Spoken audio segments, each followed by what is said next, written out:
Today we're going to be talking about the top hidden messages and small details you missed in Dune.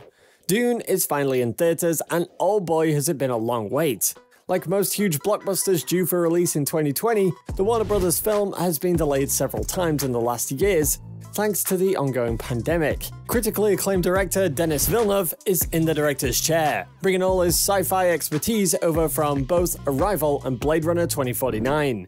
Adapting the original novel by Frank Herbert is no small feat, and it's impressive that Villeneuve has been able to do it justice in the way he has. Clearly, he's impressed a lot of critics, as it currently holds a 87% rating on Rotten Tomatoes. Make sure you stay until number 1, as you don't want to miss the unpacking of this masterpiece. Here are some of the small details you may have missed in Dune.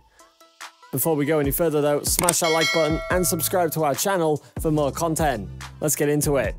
Number 8. Computerless Universe. One of the most surprising parts of Dune that goes relatively unnoticed is that there aren't any computers in the universe. Sure, there's basic technology that relays information for the user, but there's no smart tech or artificial intelligence to assist with space travel, and absolutely no processing machines capable of executing computation. Even the ornithopters, those bird-like planes, rely entirely on the reaction speed, eyesight, and navigational skills of their pilots. We even see Paul at one point using some kind of futuristic abacus to straighten his path through the desert. To put it simply, the technology in Dune feels awfully analog. Here's the context. Thousands of years before the events of Dune, humans waged war across the universe with a malevolent AI called Omnius, who rose to take advantage of the fact that humanity had become reliant on thinking machines. Number 7. Thinking human machines. When House Atreides is called upon to take over stewardship of Arrakis, there is a grand formal ceremony on the planet Caladan to mark the occasion. The Padishah Emperor's herald arrives in a behemoth ship, along with the Spacing Guild and even one of the Bene Gesserit. The proceedings are kept relatively short, but during the exchange, we saw a few small details that carry outsized importance. When Duke Leto asks his advisor, Zufir Hawat, how much the proceedings cost the Emperor, Sifit's eyes glaze over to a milky white color as he works out the exact figure. It's a bit odd, but it's a key moment of world building in Dune. Although it's never directly explained in the film, Zufir is a mentat. Mentats are extremely intelligent people who've been conditioned to hold vast amounts of knowledge and execute advanced computations as flesh and bone replacements for those verboten thinking machines, which have been outlawed for thousands of years at this point. Zufir isn't the only mentat in the film, however, as Peter de Vries is yet another representative of the Order. Peter works for Baron Harkonnen as his advisor and even oversees the Sardaukar attack on House Atreides, before falling victim to Leto's poison tooth. Number 6. Unorthodox Swordplay. Fear might be the mind killer, but the slow blade penetrates the shield. Although the personal shields are good for deflecting hard projectiles, they leave the user vulnerable to slow-moving handheld weapons. Gurney Halleck warns Paul about this in the training scene early on in the movie, and even shows him that immediately going for a killing blow can also lead to defeat. Duncan Idaho and Gurney are both incredibly gifted swordsmen, moving their weapons fast enough to catch the enemy off guard, but slow enough to penetrate the shield. It's a delicate dance, unique to the combat aesthetic of Dune.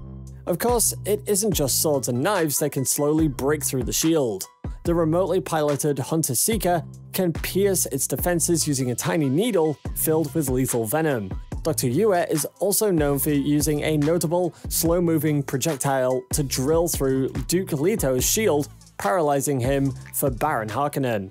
The world of Dune is a pretty hostile place. Number 5. Tattooed Symbols. Dr. Yue is a slippery figure in Dune, as he ultimately betrays House Atreides to the Harkonnens, believing that they're going to free his wife, who they've been systematically torturing, taking her apart like a doll. Unfortunately, as Yue learns in the most pointed possible way, it's never wise to make a deal with the Harkonnens. He marks the kit under Paul's seat with a diamond insignia, which is also tattooed onto his forehead. It's clearly not a fashion choice. In fact, it's closely tied with his profession as a Suk doctor. Dr. Yue trained at the Suk Inner School, the graduates of which become skilled doctors who wear silver rings at their shoulders and a black diamond tattoo on their foreheads. This is a symbol that they've completed an advanced conditioning protocol that prevents them from betraying their patients or violating their oaths. It's this suck mark that leads Leto to defend on Yue without performing his proper due diligence. Only a suck could gain the unconditional trust of Duke Leto and so become the perfect mole for the Baron Harkonnen. Number 4. The Noble House of Atreides. House Atreides is one of the noblest houses in the universe, and has plenty of support throughout the Imperium, so it's understandable why the Emperor is scared of Duke Leto and his family. The Atreides name carries weight throughout the galaxy, but why all the bull symbolism? We first see a carving of a man fighting a bull at the site of Paul's grandfather's grave. Leto mentions that his father was killed fighting a bull, so maybe this carving is just a tribute. But then we see a bull's head again, hanging in the Atreides palace on Caladan. The totem is important enough for them to box up and take with them to Arrakis, where they also see Paul playing with a bronze statue of a bull and bullfighter. Turn on, this isn't just any old bull. The Salusan bull is famous in the history of House Atreides, mainly because Leto's father, Paulus Atreides, was killed by one during a bullfighting match. The Salusan bull is notorious for its anger and violent temperament, so Paulus clearly enjoyed the wilder side of life. In the books, the bulls are also described as having multiple horns and 2 brains, but the bull head seen in the 2021 film only had 2 horns, which honestly seemed like a bit of a missed opportunity. Number 3. Visions and Prophecies. Very early in the film, we're introduced to an aspect of Paul's character that really makes up the nuts of the story, though you might not realize it from part 1. While still on Caladan, Paul is beset by vivid dreams that seem to trouble his mother and attract the attentions of the immoral Ben Gesserit. In these dreams, Paul sees war. He sees Arrakis, he sees the death of Atreides champion Duncan Idaho. He sees a girl in a still suit who looks a lot like Zendaya.